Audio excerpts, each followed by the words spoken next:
ฮ้ยเป็นอันไหนได้ดินหลายอยู่บ่เออก็ได้หลายเติบอยู่พ่อเอาไปปั้นหมอเราหายอยู่บ่โอ้ยเหลือเฟือโอ้ดีดีดีคักคักคักคัก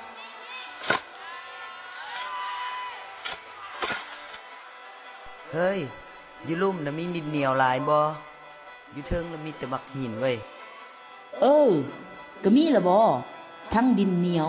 ดินดากสิตักขึ้นเมื่อให้เด้อเออเอาส่วนนี้ลงไปตักขึ้นมาให้แน่ไว้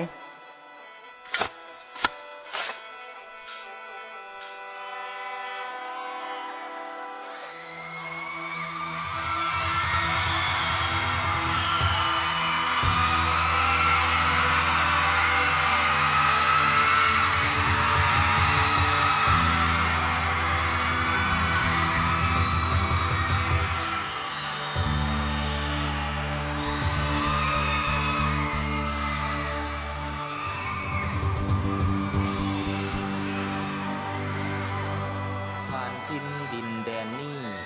อุดมหังมีด้วยภูมิปัญญาประดิษฐ์คิดค้นและพัฒนาจนเป็นสินค้าส่งออกไปขายจากดินเหนียวนำมาปั้นสร้างและสรรเครื่องใช้ได้หลากหลายมีหลายรูปหลายแบบหลายลวดลายเสริมขยายสร้างรายได้ให้ครอบครัวแค่แล้ว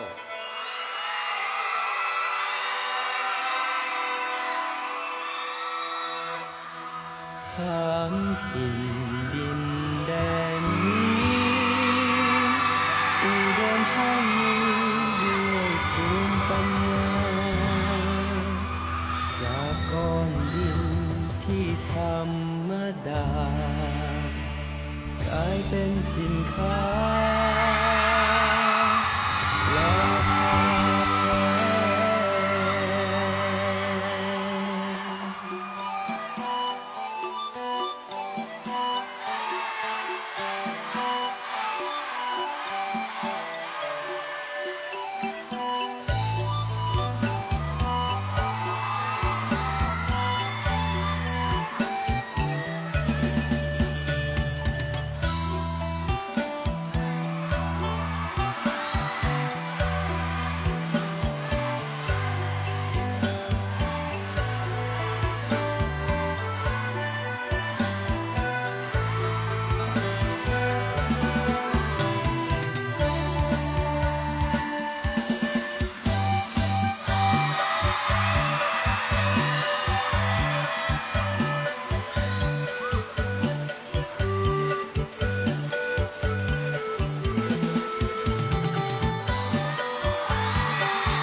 ง เ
พัฒนา